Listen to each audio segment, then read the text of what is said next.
Hi there, Becky here from 168 Fitness.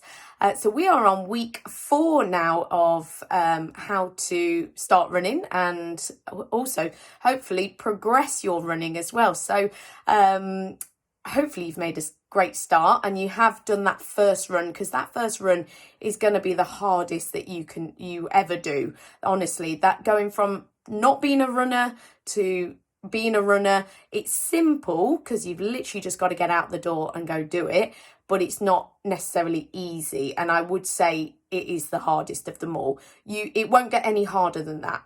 It might stay the same level of challenge and effort, but it won't get any harder than that, because at that first run, if you've done it, then you'll know there was a lot of unknowns. There was a lot, you didn't know how far you were going to be able to run, you didn't know whether you could run, you didn't know how you'd feel the next day. There's all of those things going around in your mind, and you didn't know whether you'd enjoy it or not. But hopefully if you did that first run and now you're on week 4 and you're still going, then hopefully all of that is at the back of your mind or out of your mind now completely. You've reassured yourself that you can do it, and we've just got to keep going. So if you haven't started, please do get started. If you're keen, go back to the video, first video, and have a watch of my advice there. If you have started though and you have been following over the past few weeks, then week 4, what I want you to do is to try and progress again if you can. As I've said before, all of the progressions are optional. You don't have to.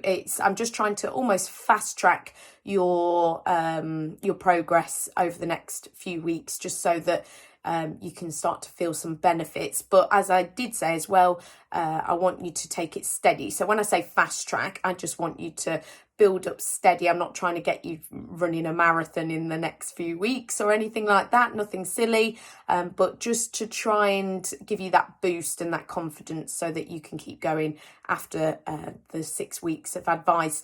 You can keep going yourself over summer and really feeling the benefits. So this week, if you are going to progress, if you're not, then just stay consistent, just do exactly what you did last week. But if you are going to progress, then what I want you to do is similar to a couple of weeks ago, I want you to try and increase either your duration of running. So that might be your shorter intervals if you're mixing it with some walking intervals as well. So increasing those intervals.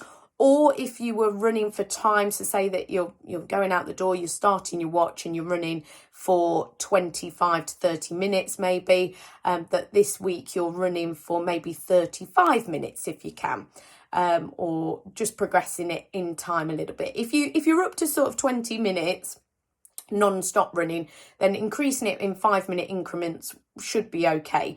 If you are doing shorter intervals, say 1 or 2 minutes of running, you might only want to increase it by sort of 20 to 30 seconds, because it is a bit of a jump to you won't suddenly be able to run sort of 10 minutes if you can sort of run only 1 minute at a time at the moment. And when I say only, I don't mean only, no disrespect with that. You've got to build up, you've got to start somewhere. I did that years and years ago.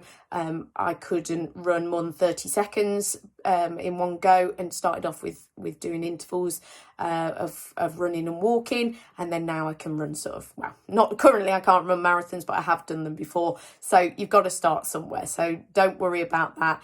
If you are doing sort of shorter intervals at the moment, you will get there, but just progressing it in some way, whether it's sort of those intervals or the total duration of the running or the distance that you're running, or that you might need to increase the route, add on a bit extra, and just challenge yourself with that. We don't necessarily need to increase the frequency.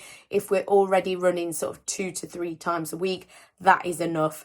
Use any extra time to do something different, cross-training. By cross-training, I mean something that's different to running, that's also going to complement your running. So things like gym conditioning sessions, stretching, yoga, Pilates, that sort of thing, or even swimming or cycling or something like that that's not too much impact on the body. Or of course come to bounce classes if you want to work on your fitness as well in a different kind of way. So yeah, that's my advice for this week and homework for you. So please give that a go, and do get in touch if you'd like any extra help or advice, and I'll see you next week for week 5 of my running top tips.